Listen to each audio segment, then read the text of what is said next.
Okay, so at this moment, kayo ba'y masaya na si Pastor Roger siya po ay mayroon siyang talagang ibig sabihin na determinasyon sa kanyang puso at hindi po siya naging dalawang isip na dito sa church ng ating Panginoon, Grace Baptist Church, ay dito siya kumuha ng tinatawag na authority to send out this man of God somewhere in Talisay City. Amen.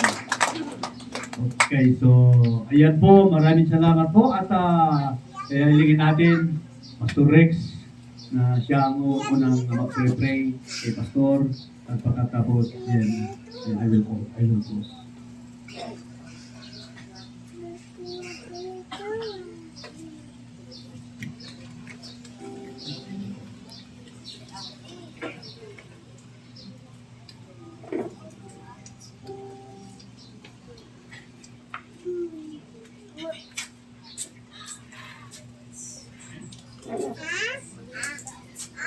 Ilang namin.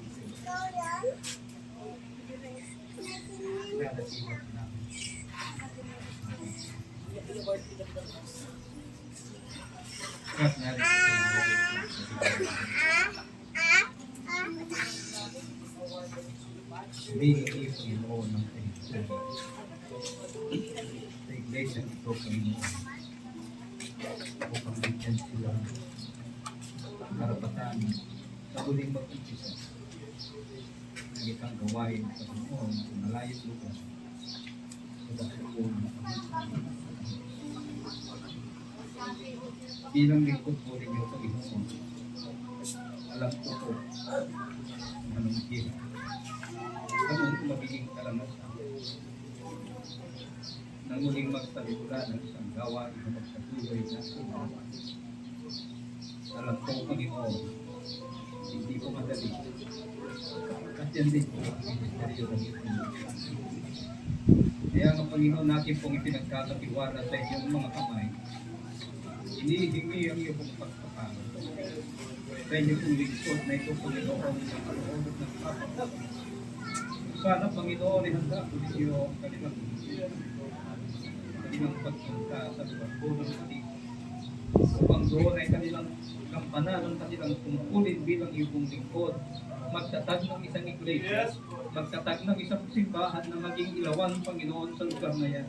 At lalo na, Panginoon, kasi sila po ay maghanap, Panginoon, ng kaluluwang nawawala sa lugar na yan. Diyos ko, magligtas kayo ng maraming kaluluwa sa lugar na yan. Sa pamagitan, Panginoon, ng paggamit po ninyo sa iyo kung mga personali. Diyos ko, alam ko na mahirap. Meron po silang mga pangangailangan. Walang ako'y naniniwala, Panginoon, na sila ay tinawag po ninyo sa lugar na yan. Inyo pong ipag-ahanda ang kanilang pangangailangan. Panginoon, dalangin ko po sa inyo na sana po ay dalhin po ninyo sila po na makamtas, Panginoon, ang tagumpay tayo po sa kanila po mga pangarap.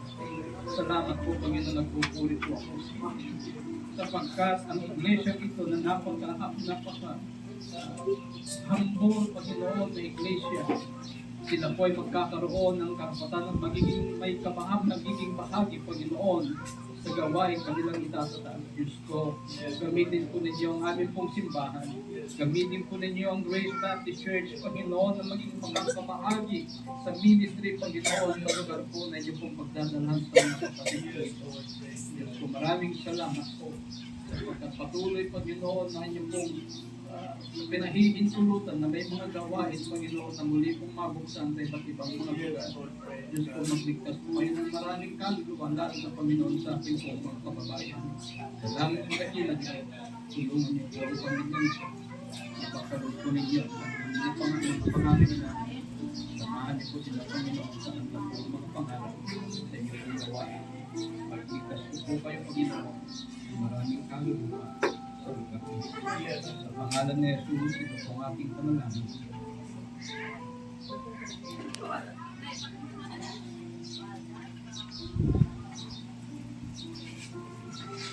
Patuloy po tayo sa ating panalangin.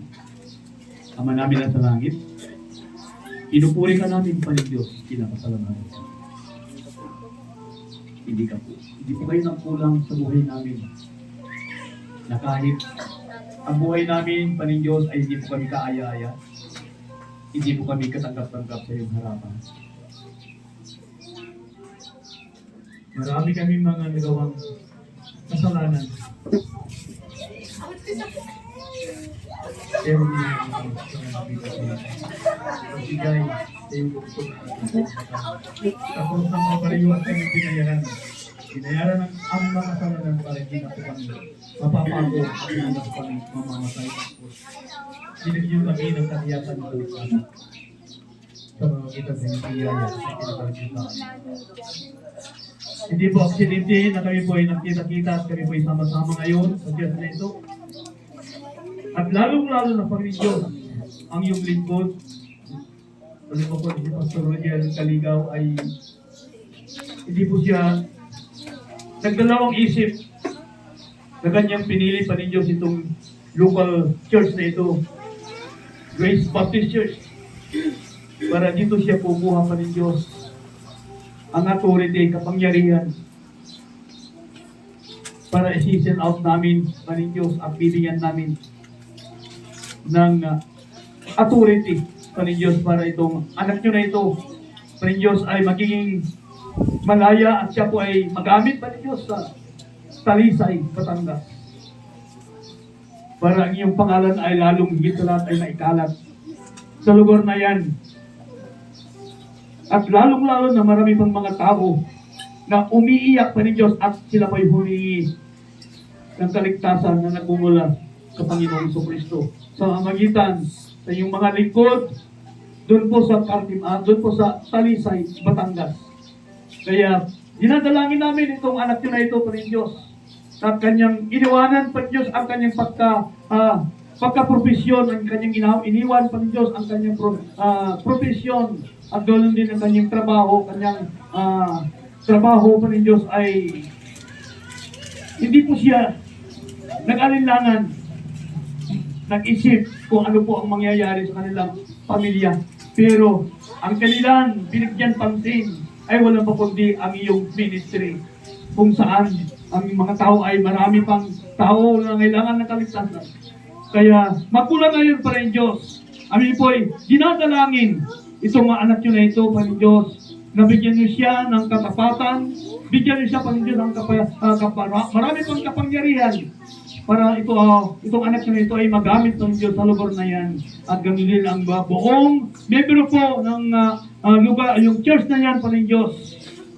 Sana magkaroon sila ng pagkakaisa at magkakaroon sila ng isang layunin, at yung layunin na yan ay sila ay sama-sama para ikalat sa Diyos ang iyong ebanghelyo sa mga tao para lalong-lalo na higit ay marami pang mga tao na kumilala sa aming Panginoong Kristo bilang sarili nilang tagapagligtas. Panginoon Diyos, dinadalangin namin na tulungan nyo itong anak nyo na ito na patuloy ano man mangyari. May pera man o wala, may suporta man o wala. Basta ang kanyang layunin, ang kanyang nais sa kanyang buhay ay kanyang ibibigay ang kanyang buong buhay nila sa ministry para ba magamit at sila ay hanggang maglingkod pa ng Diyos ano man ang mangyari. Kaya tulungan nyo itong anak nyo ito na maging tapat at kanyang tatapusin ang kanyang sinimulan na magkaroon sila ng katapatan sa kanilang paglilingkod, sapagkat hindi po sayang ang aming mga oras at panahon namin dito sa lupang ito. Kayo po ang aming itinataas, kayo po ang aming pinupuri, at ganoon salamat sa mga buong iglesia po dito po sa Grace Baptist Church na nagbigay pa ng Diyos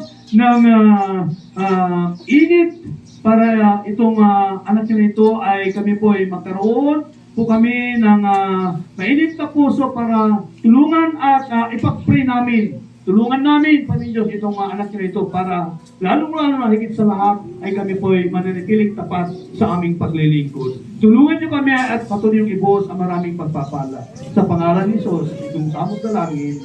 Amen, amen, amen, amen. God bless you. Puri ng Panginoon. Puri ng Panginoon, to God be the glory. All the people say, yeah. Okay. Who will never change. Ayan ako. Who will never change. Mga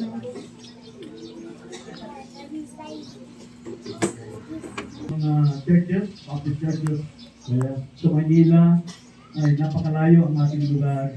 Pero, matagal nilang pinag-pray sa Panginoon